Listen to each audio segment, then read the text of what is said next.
Hey guys, and welcome to this After Effects tutorial where we will be unlocking our inner Jedi with this force pull tutorial.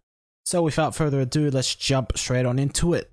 Okay, here we are in After Effects. Now, to do this, you're going to need 3 pieces of footage, and you're going to need a camera, obviously, and a tripod, which is essential. Now, what you're going to need, as I said, for the 3 pieces of footage are a bottle shot. So I'll just solo these so you can see what they are. So a shot with just the bottle in the scene, no actors. What you're going to need is your actor scene, which is obviously going to have your actor and your assistant sliding the bottle in. And what you're also going to need is a clean plate, which is a blank picture of your entire scene with nobody in it. The important step is having these in the correct order. So the bottle is going to be your top layer and your actor is going to be your second layer with your clean plate on the bottom. So the next step, what you're going to need to do is mask out your bottle. So to do that, you're going to make sure that you're selected on your bottle layer. You're going to go up to the pen tool, or you can press G on the keyboard for your shortcut.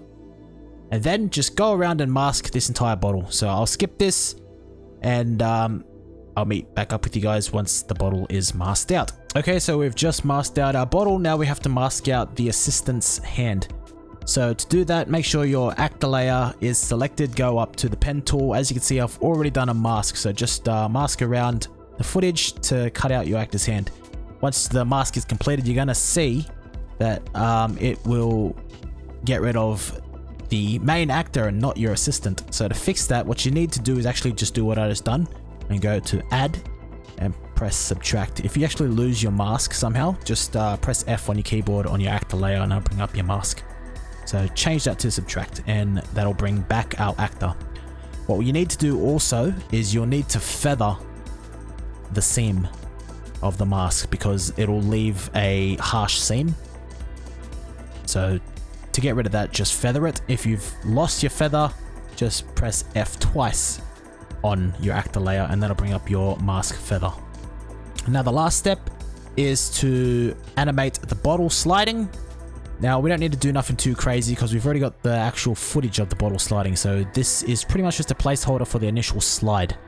So on the bottle layer, you're going to go to where the bottle slides in the frame, which is about there.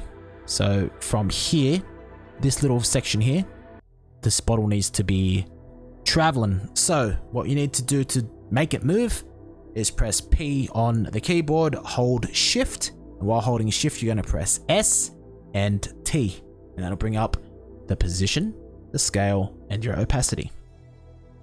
Now, tick all these boxes, except for the opacity. So just tick scale and position. And now you're going to go frame by frame until the bottle gets to your actor's hand. So press page down, and that will go forward. Just go to the point where the bottle gets just before his grasp, so about there. Now we need to move it, so just drag it to where the hand is. You need to scale it down a little bit because obviously the further the bottle gets away from the camera, the smaller it's going to get. So let's just scale it down just a little bit. Line it back up. About there. Now we're not going to use this bottle for this entire section here, so this is why we need to now animate the opacity of it.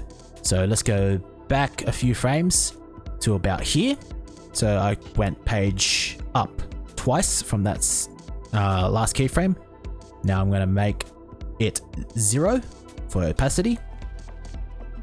Check the timer box and then you go page up again once and you're going to make it 100. So now it's going to fade in. Now let's see how it looks.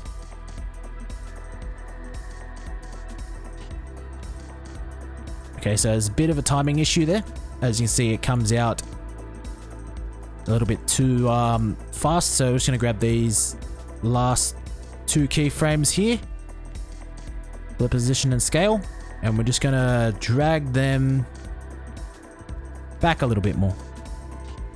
Because it's getting to our thing a little bit too slowly. We'll take the opacity back a bit. There we go, that's actually a lot better. Alright, let's scale it back out. We'll watch it again. Perfect timing. Now you don't want to keep that bottle image the whole way through because as you can see it's a still bottle. There's no movement whatsoever, and so you want to time it out so that it only is active during the slide, because by the time it gets to the hand you want it gone so that the water can splush around so it sells the effect. Now to make this look even more nicer, we need to add motion blur. So to do that, stay on your bottle layer and you're going to click this icon right here. So this little checkbox, which is your motion blur symbol, which basically is a group of stacked circles that are blurred out. So that's your motion blur symbol. Now, motion blur is not active just yet. So to make sure it is actually activated, go and tick it right here as well, which in this case it is. And now you have motion blur. Now to make everything a little bit more smoother and crispier, what you're going to do is just highlight all of your keyframes and you're going to press F9, and that's called Easy Ease, which means it's going to smooth it out like silky smooth butter. Now let's play it through and see how it looks. Look at that, nice and clean, seamless, beautiful. Add in your own sound effects and voila, you have got a very simple force pull. If you like this video, give it a thumbs up, consider subscribing, and I will be back with another one very soon. See you later.